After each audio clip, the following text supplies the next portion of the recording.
What's up guys, Mike Thurston here. Today's video I'm going to take you through my favourite chest exercises. I was going to do a top 5, but I decided to add one more to the list. Now these exercises should give you a full rounded, thick, sexy chest, okay? But I would bear in mind when picking your exercises, you have to decide for yourself what area of your chest you want to work upon, okay? There's no point going into the gym doing loads of lower pec focused exercises if you're trying to target your upper chest, okay? It's just common sense, right? So, without further ado, I'm going to start off with the first exercise of my choice, which would be the barbell bench press. So first thing you want to do when it comes to the barbell bench press is to get yourself in the right position. As soon as the barbell is above your chest, pull your shoulders right back and then begin with the movement. You want to make sure that you keep your shoulders retracted throughout the entire set.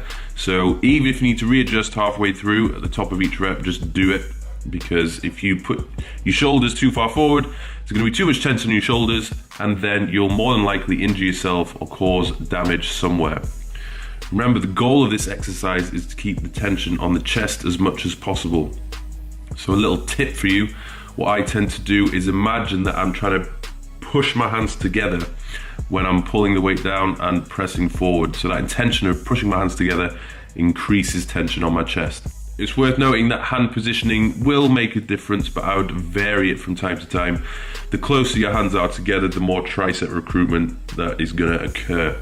The next exercise, which is on the top of the list, is the incline dumbbell press. I've chosen this one over the incline barbell press simply because I feel as though I get a better contraction on my chest and it allows you to get a greater range of motion.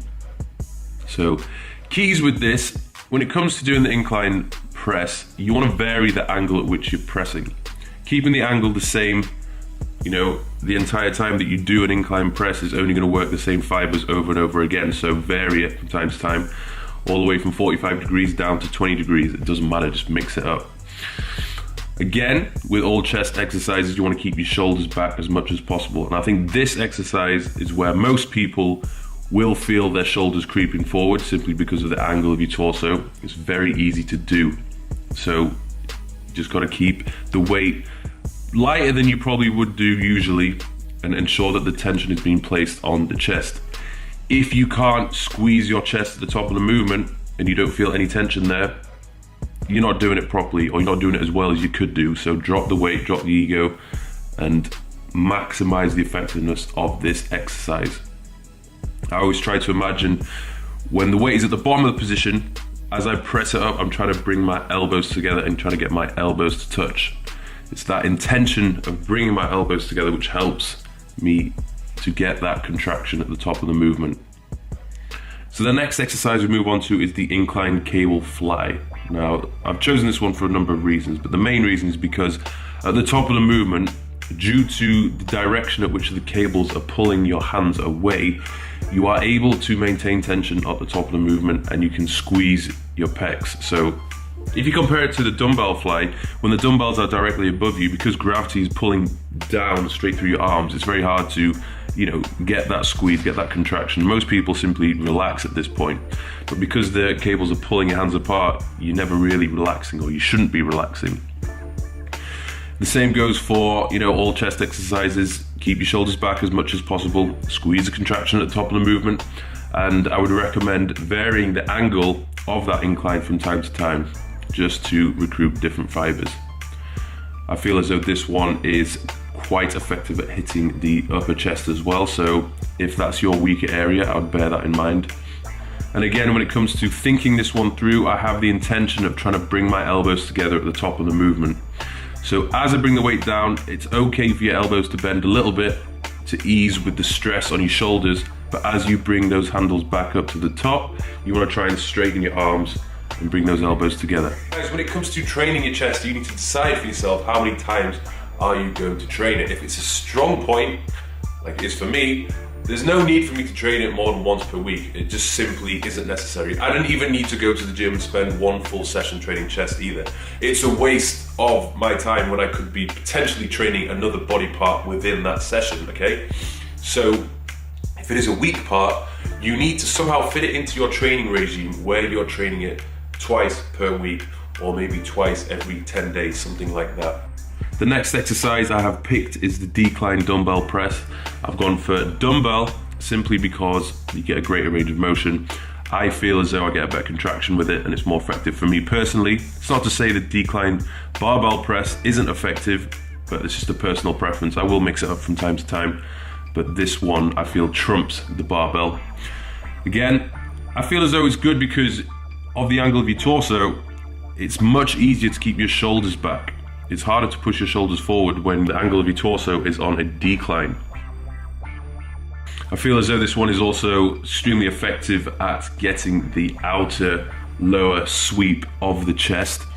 So as you can see from the exercises I've chosen so far, all the pressing movements are covering all angles of the torso. You've got decline all the way from flat all the way to incline. And if you want a full 3D thick chest, you want to be hitting all these different exercises.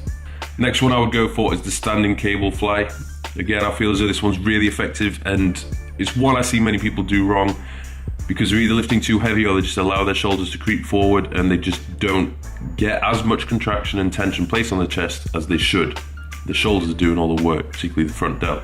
So keep upright, keep your posture steady, and don't allow the shoulders to creep forward. So reduce the weight if you need to. Again, with the cable fly, which you saw earlier, I have the intention of trying to bring my elbows together at the bottom of the movement. Okay, this is the function of the pec, to bring your elbow across the body. So you want to get that elbow across your body as much as possible to shorten the pec. Don't try and keep your elbows bent and just bring your hands together because you're not doing it as well as you could be. If you haven't already seen it, I've done a full video on the common mistakes people make when training chest. So click on this link and you'll see me go through a full description and tutorial of how to perform the majority of the chest exercises which people tend to mess up on. So guys, there you have it. Those are my top exercises when it comes to training chest. There's a few exercises which I missed out. For me personally, I don't find the incline or decline barbell press as effective as incline and decline dumbbell pressing. I just feel as though the range of motion which I can get along with the contraction is much more effective when using dumbbells. And when it comes to using the pec deck machine, I just don't feel that places enough tension upon the chest. I feel as though every time I do a pec deck machine, it's hitting my anterior delts. So that's me personally. You will probably have exercises which you struggle with. Sometimes you might just have to practice a little bit more with them. Sometimes you have to lower the weight, or sometimes, you know, you just might be better off avoiding it. Okay, each to their own. That's what I'm going to say. A couple of exercises which didn't make the cut include the chest focus leaning dip and also the seated upright cable press. These are both very good exercises, but just didn't quite make my top 5, but still worth doing nevertheless. So I hope you enjoyed this video. Hope it helps you out. Hope you reach those chest goals of yours, and I'll have more videos to come, particularly which exercises are going to target your upper chest more so, and maybe some routines which are going to target different areas of the chest. I think that's something I would like to do in the future, so yes, stay tuned and check it out. Thanks for watching.